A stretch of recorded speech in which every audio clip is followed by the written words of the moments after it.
the 6th, some French newspapers sent up to Napoleon by the admiral through the governor. Napoleon, very anxious to hear some more intelligence of Marie Louise. The circumstance he observed yesterday appeared to have excited some apprehensions for her safety in his mind, which was not much relieved when he perceived that only broken numbers of the newspapers had been sent up by the governor, on coming afterwards to an article in the French papers, which stated that the project of causing Paris to be supplied by an English water company had been abandoned. He called out to me, "Have I not told you, and that the people would not suffer it?" Informed him that the governor had sent up Mr. Wharton's book to me with instructions to deliver it to him. He looked at the facsimile of his own handwriting and laughed heartily. At night, Napoleon sent for me, said that he was convinced the governor had kept back some letters and newspapers, that he had no doubt that Sir Hudson Lowe had himself received a complete series of papers, but that he had kept back some according to his usual brutish custom, because there might have been an article which would prove agreeable to him. At first, said he, I thought that there might have been some bad news of my wife, but a moment's reflection taught me that if so, this man would not have failed to send it directly in order to afflict me. Perhaps there may be some news of my son. You go to town tomorrow. Endeavor to see a complete series of papers and look attentively at them. You can find out 10 articles in your papers while I'm searching for one. Try and get some more of the Portsmouth papers, as the news is more condensed in them. And I do not lose myself, as in looking over a number of the Times. The 7th, Cipriani in town making purchases of provisions. 8th, Mr. and Mrs. Balcombe at Longwood.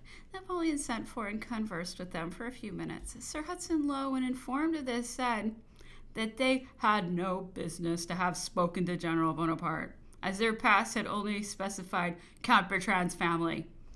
The 10th, Napoleon in good spirits, had some conversation relative to Wharton's book. I asked him about that part which treats of the governor's physiognomy, and Wharton's reply that he liked Lady Lowe's better.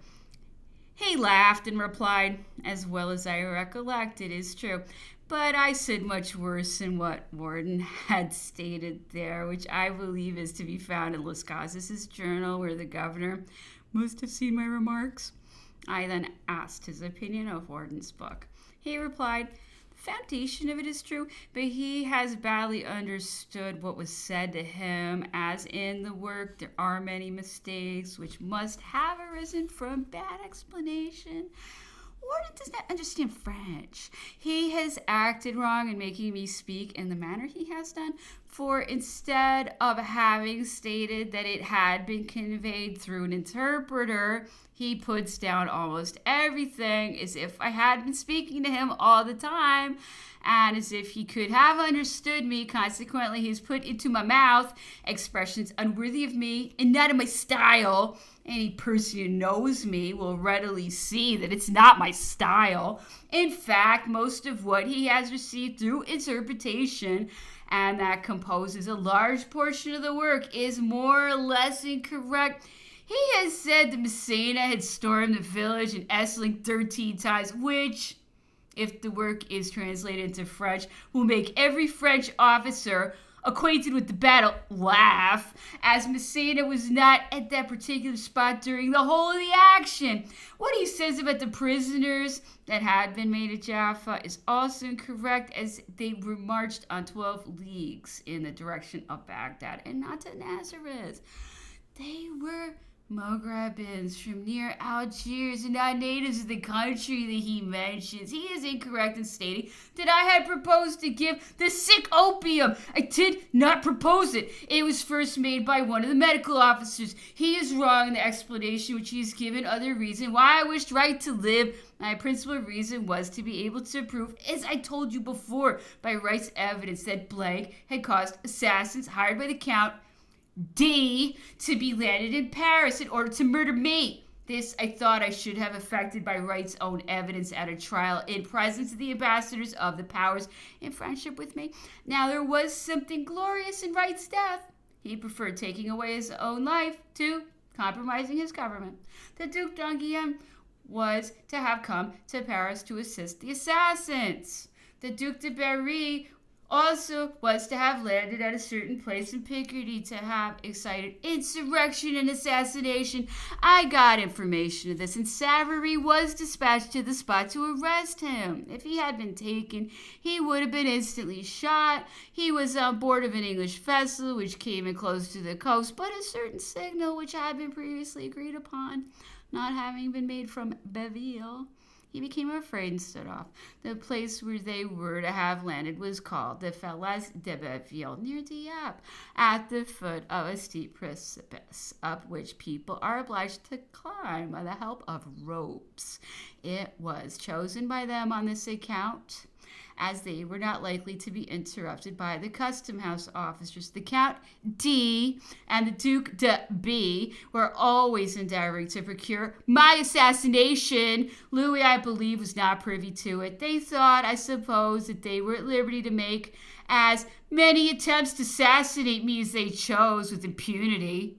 As head of the French government, by the laws of politics and by the laws of nature, I should have been justified in causing assassination in return, which it would have been most easy for me to have effected. Shortly after Marengo, continued Napoleon, Louis wrote a letter to me which was delivered by the Abbé Montesquieu, in which he said that I delayed for a long time to restore him to his throne, that the happiness of France could never be complete without him, never could the glory of the country be complete, that one was as necessary to one as the one to the other, and concluded by desiring me to choose whatever I thought proper, which would be granted under him, provided that I restored him to his throne. I sent him back a very handsome answer, in which I stated that I was extremely sorry for the misfortunes of himself and his family, that I was ready to do everything in my power to relieve them. I would interest myself about providing a suitable income for them, but that he might abandon the thought of ever returning to France as a sovereign, as that could not be effected without his having passed over the bodies of 500,000 Frenchmen. Worden has been incorrectly informed that Marais was privy to my return to France. He knew nothing about it, and such a statement may injure his relations in France. He has acted also unguardedly in asserting matters upon the authority of Count and Countess Bertrand, as it may cost them many enemies. He ought to have said, I have been told at Longwood, as to his saying that the information came from me, I care not, as I fear nobody, but he ought to have been cautious about the others. Worden added he is a man of good intentions, and the foundation of his work is true, but many of the circumstances are incorrectly stated in consequence of misconception and bad interpretation.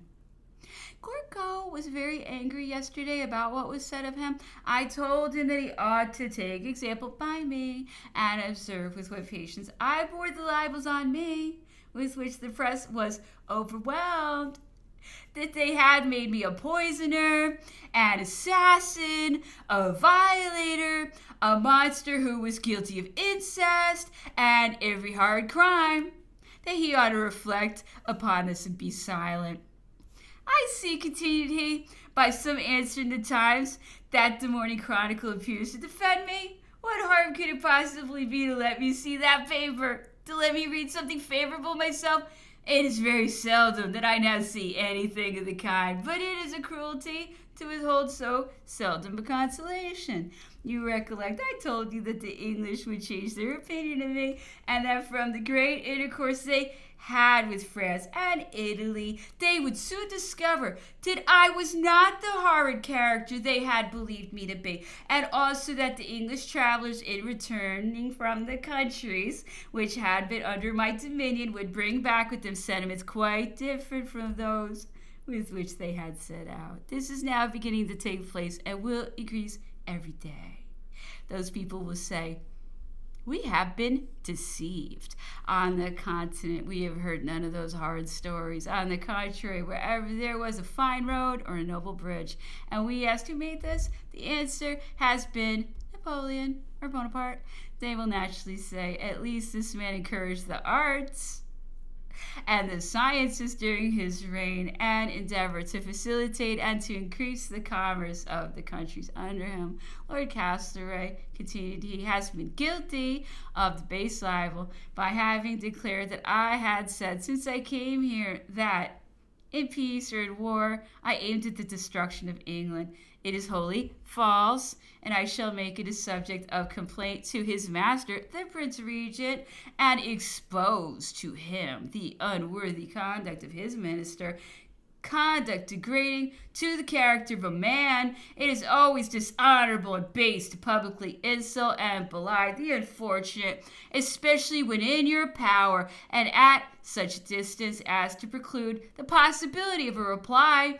He then made some observations respecting Talleyrand. As to Talleyrand, said he, c'est un coquin, un homme corrompu, mais homme d'esprit. He is a villain, a corrupt man, but a man of genius. A man who seeks every opportunity to betray. After the marriage of Prince Eugene, I was obliged to turn him out of office on account of complaints made against him by the kings of Bavaria and Württemberg.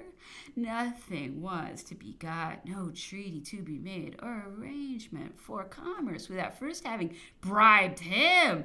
There was some commercial treaties on foot at the time, to conclude which he demanded enormous sums. The Bourbons have done right to get rid of him, as he would have betrayed them the first opportunity. But if he saw that there was any probability of success, as he had offered to do after my return from Elba,